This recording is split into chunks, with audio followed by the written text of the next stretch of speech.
Hey guys, hope you've all been well. I wanted to talk today about a particular topic whose discourse I've been finding very disappointing, particularly online, and that is the topic of Iran. To quickly recap, the US have been attacking Iran for the past month or so.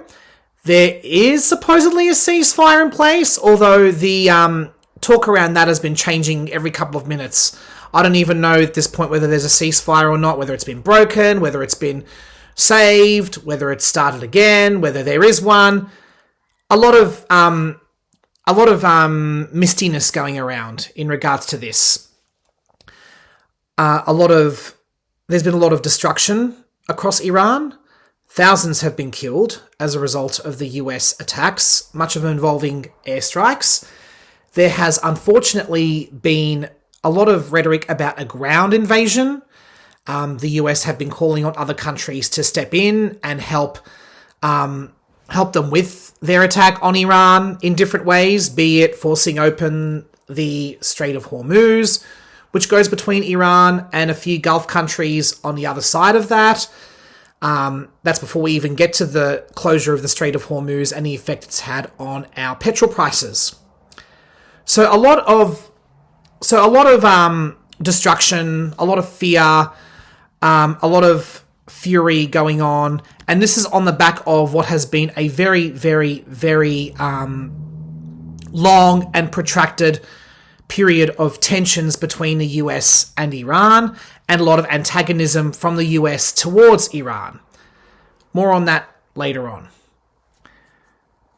What I've unfortunately been witnessing online over the past few months now, particularly, is there seems to be two camps of people who, in terms of opinions, on the best way forward for Iran, the best way to support Iran, and,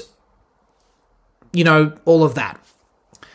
So the first camp I'll talk about are particularly the members of Iran's diaspora, who have not lived there for decades, who live in Australia, New Zealand, Canada, the US, parts of Europe, who, with the assistance of mainstream media outlets across the West, have been cheering on, defending, and pretty much pushing for the US's invasion and attack of Iran, thinking that somehow good old Uncle Sam is going to come in and save the day.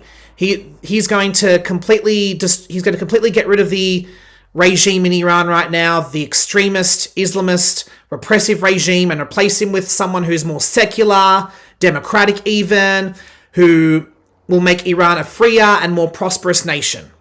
If only it were that easy, and if it were true. Then you have the other side of that, of people who proclaim to be on the left, not all, but those who proclaim to be on the left, as well as some anti-war organizations who think that the regime in Iran are worth defending and supporting, the current Islamist regime are worth defending and supporting, because they're fighting the good fight. They're the resistance, against the Western imperialist project. Both opinions I find quite naive, childish, and indeed problematic. I should start this off by saying that I don't have any praise for the hyper-religious regime in Tehran. They are oppressive, they are grotesque, they have clamped down on workers and trade unionists, they have clamped down on women's rights, as well as LGBT people, and ethnic and religious minority groups. I've got no time for the regime in Tehran. They're not allies, they're not comrades, they're not friends, okay? They're not our friends, for those that do truly want a free and prosperous Iran, and for the workers to prosper in Iran. So let's just make that very clear. But the idea that somehow Uncle Sam, the United States, are the ones to come in and save Iran, to make it free and democratic and all that other fluff, I find quite bullshit. And it is actually bullshit. And what I find extremely disappointing about this is it's not like this has not been tried before. Somehow we keep on thinking every time, every generation where there's a new American intervention project in another part of the world. We keep on falling for this idea that it'll lead to freedom and democracy and liberation for all these oppressed groups and all that other bullshit. We seem to never learn from this.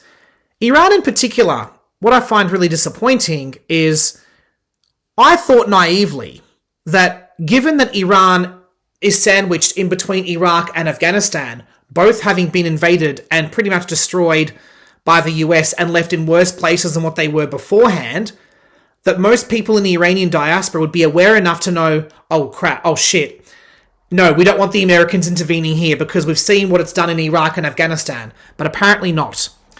A quick recap, Iraq, after being ruled by an oppressive dictator in Saddam Hussein, who I have no praise for whatsoever, were invaded by the US in 2003.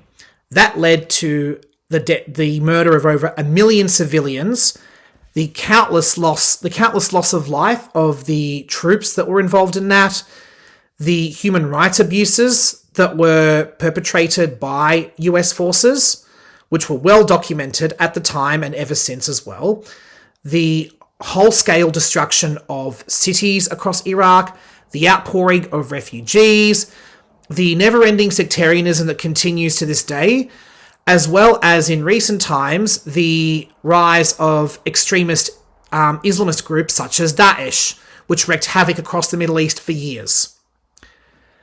Is that really the price worth paying to get rid of Saddam Hussein's regime? To look back and think? I don't think so. And I think most people from Iraq, including my own family, would say the same thing as well. Yes, I'm a child of Iraqi refugees. And most people from Iraq, I can guarantee, if you ask them, was the US invasion worth it to get rid of Saddam Hussein? Many of them will tell you that for all the hatred they had for Saddam, none of them wanted this. None of them asked for this. None of them thought this was a good idea. And it wasn't. It wasn't. None of this was worth it. Afghanistan, same thing. The Taliban, which are very well known for oppressing women, who still do it today because they're still in power, the US had been attacking that country for over 20 years. It was their longest war. Longer than Vietnam, I think I read. Up until just a few years ago, they were in Afghanistan. What was the result of that? The Taliban are still there. They're still in power. They're still oppressing women. They're still engaging in grotesque human rights abuses. Nothing has changed, even after 20 years of the US being involved there.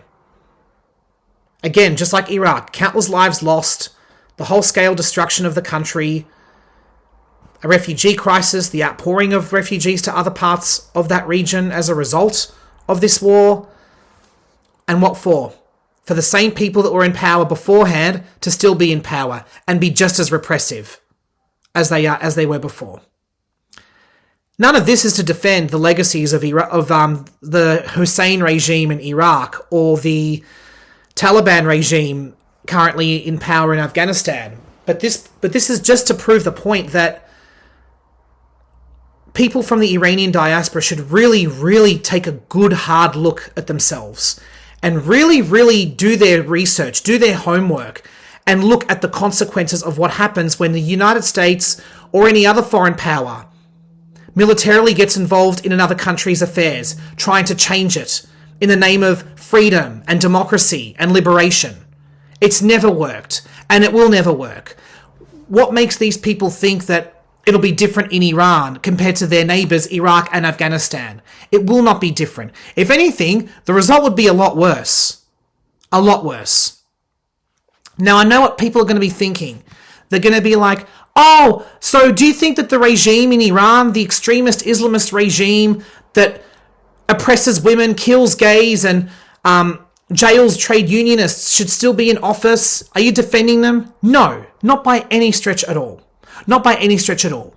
But the answer to this, if people truly want to see a free Iran, a secular Iran, a liberated Iran, an Iran most importantly of for and by its people and its working class, if you want to see that, and I want to see it just as much as the next person as well, the best way forward is to just let the people in Iran itself, not the diaspora who've not lived there for decades, the people who are actually in Iran, who live in Iran, let them rise up.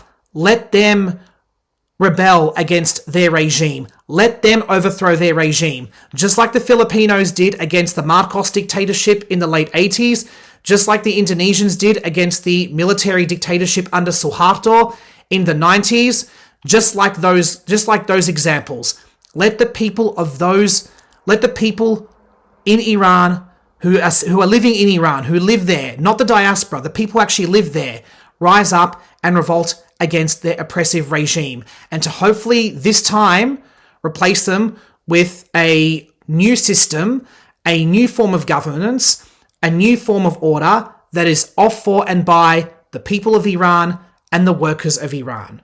Not cheering on American invasions or anything like that, or any other foreign intervention into Iran.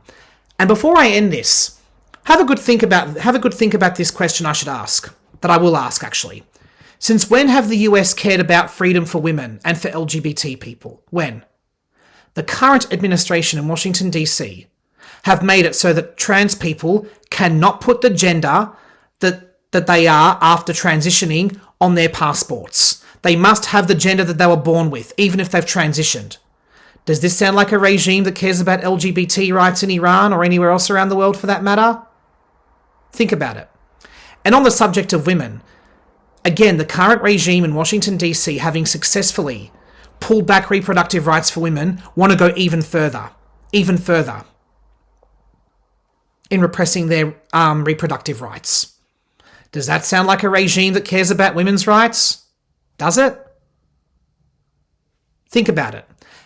And before I actually end this as well, think about the different regimes and dictatorships that the US have supported around the world in the past few decades that have done the exact same thing that Iran's regime does. Just look to its cross-Gulf rival, Saudi Arabia. They're just as brutal, just as grotesque, just as oppressive against women, against LGBT people, against workers, against journalists than what Iran are. But you don't hear a peep about it. Ask yourself why. Is it because the US cares about human rights? Or is it because Saudi Arabia is in their pockets? I really appreciate you guys staying this far into the video. That's my rant. Please think about what I said. If you can, take it on board. And feel free to give me your opinions in the comments section. I'd really appreciate them. Even if you don't agree with me, feel free to chuck your opinion in the comments section. Happy to hear different points of view, whether you're from Iran, if you're living in the diaspora, if you're someone who's from the Middle East, or just someone who's very interested in geopolitics. All your opinions are welcome. And I hope you all have a wonderful week. Looking forward to doing my next video. Cheers.